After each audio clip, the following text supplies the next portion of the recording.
सितंबर 1962 Rachel Carson की पुस्तक silent spring प्रकाशित हुई, जिसे पर्यावरण प्रदूषण के खतरों और कीटनाशकों के बारे में जागरूकता पैदा करने का श्रेय दिया जाता है।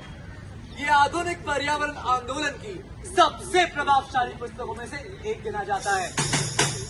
सन 1964 संकटग्रस्त प्रजातियों की IUCN लाल सूची उनके विलुप्त होने की संभावना के आधार पर प्रजातियों का निष्पक्ष मूल्यांकन एवं वर्गीकरण करने के लिए बनाई गई। 22 अप्रैल 1970 संयुक्त राज्य अमेरिका ने संरक्षण आंदोलन को गति देते हुए पहला पृथ्वी दिवस मनाया। 5 जून 1972 संयुक्त राष्ट्र पर्यावरण योजना यानी UNEP का गठन संयुक्त राष्ट्र के भीतर पर्यावरणीय गतिविधियों का समन्वय एवं मार्गदर्शन करने के लिए किया जाता है। 13 मार्च 1973 जैव विविधता के नुकसान के खिलाफ लड़ाई पे एक महत्वपूर्ण संधि लुप्तप्राय प्रजातियों के अंतर्राष्ट्रीय व्यापार पर कन्वेंशन ये सुनिश्चित करना चाहती है कि अंतर्राष्ट्रीय व्यापार से किसी भी प्रजाति के अस्तित्व को खतरा न हो। अरे क्या हुआ? थक गए सुनते सुनते। आपको क्या लगता है मैं इतने में ही रुक जाऊंगा? अरे अभी तो आपको सुनना होगा। इस नाटक के खत्म होने तक सुनना होगा। सुनना होगा, सुनना होगा, सुनना होगा, सुनना होगा। आर.डी. बर्मन, किशोर कुमार, लता मंगेशकर, सुनो, कहो, कहा, सुना, कुछ हुआ क्या? अभी तो नहीं, कुछ भी नहीं, चली हवा, झुकी हटा, कुछ हुआ क्या? अभी तो नहीं, कुछ भी नहीं। सितंबर 16, 1987 मॉन्ट्रियल प्रोटोकॉल अंतर्राष्ट्रीय पर्यावरण संधि को अपनाया गया। इससे वायुमंडल में ओजोन क्षयकारी रसायनों की मात्रा में कमी आती है और इसे सबसे सफल पर्यावरण संधियों में से एक के रूप में मनाया जाता है। सन 1988 जलवायु परिवर्तन पर अंतर सरकारी पैनल की स्थापना की गई, जो ग्लोबल वार्मिंग के प्रभाव और संभावित प्रक्रियाओं का आकलन करता है और नीति निर्माताओं के लिए साइंटिफिक रिपोर्ट संकलित करता है। अरे जाने दो मुझसे जाना है, अरे वादा जो किया है वो निभाना है। आज किसी से मुलाकात है मेरी। कौन है वो? बोलो बोलो कौन है वो? मेरी आवाम है वो। और तुम कौन हो?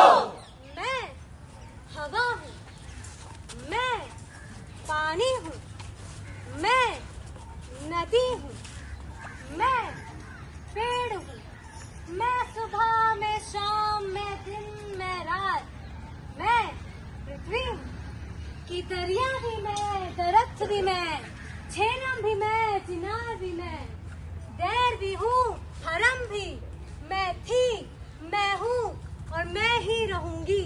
I am the river and the tree. I am Jhelum and Chinnar. I am both a animal and a moss. I was, I am, and I always will be.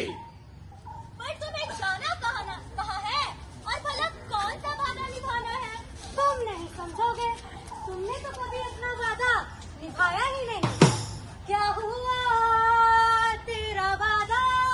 वो ट्रिपल आर का इरादा भूलेगा दिल जिस दिन से वो दिन जिंदगी का आखिरी दिन होगा।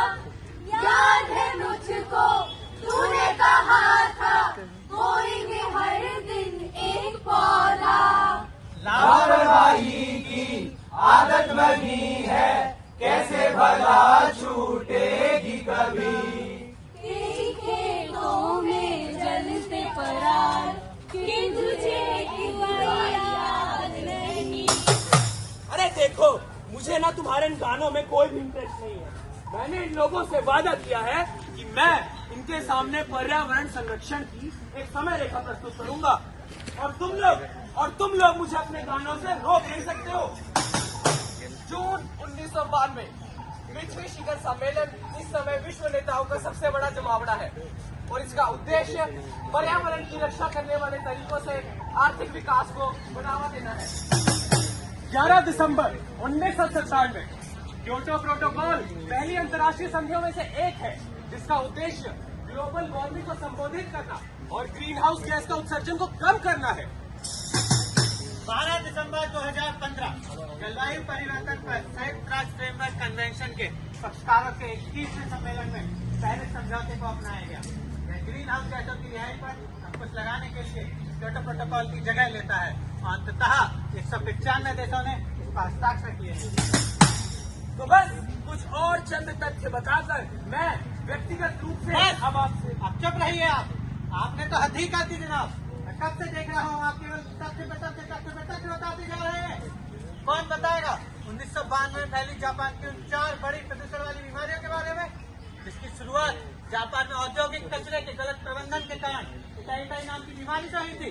कौन बताएगा 1998 में हुए नाइजर डेल्टा तेल प्रदूषण के बारे में? नहीं। कौन बताएगा 1976 के इंडिके और सर्वेसो डाइऑक्साइड क्लाउड के बारे में? और कौन बताएगा 1984 में हुए भोपाल साइनाइड गैस त्रस्ती के बारे में? कौन बताएगा 1986 की चेरनोबिल परमाणु आपदा के बारे में? कौन बताएगा सन 2000 में हुई रोमानिया के साइनाइड स्पिल के बारे में? कौन बताएगा 2019 और 2020 में अमेज़न जंगल में लगी आग आपदा के बारे में? कौन बताएगा? लेकिन इस सब के बावजूद भी चीजें कुछ अधूरी सी लग रही हैं। लग रहा है कि हम अपने कर्तव्यों को भूलकर कहीं भागे चले जा रहे हैं। और ये ठीक भी है। एक आम आदमी आम जीवन पर आम तरीके से यही रास्ता अपनाता है। कहीं ना कहीं वो भूल जाता है। अब आम आदमी इतनी अजीब बात है ना। मैं भूल गया मेरा डायलॉग। जिस तरह भूल जाता है एक आम आदमी पर्यावरण के प्रति अपने कर्तव्यों को, तो और कुछ ना सही कम से कम एक गाने से इन नौजवानों को संबोधित करते हुए इस रंगमंच के कार्यक्रम को इसके अंजाम पे पहुंचाया जाए।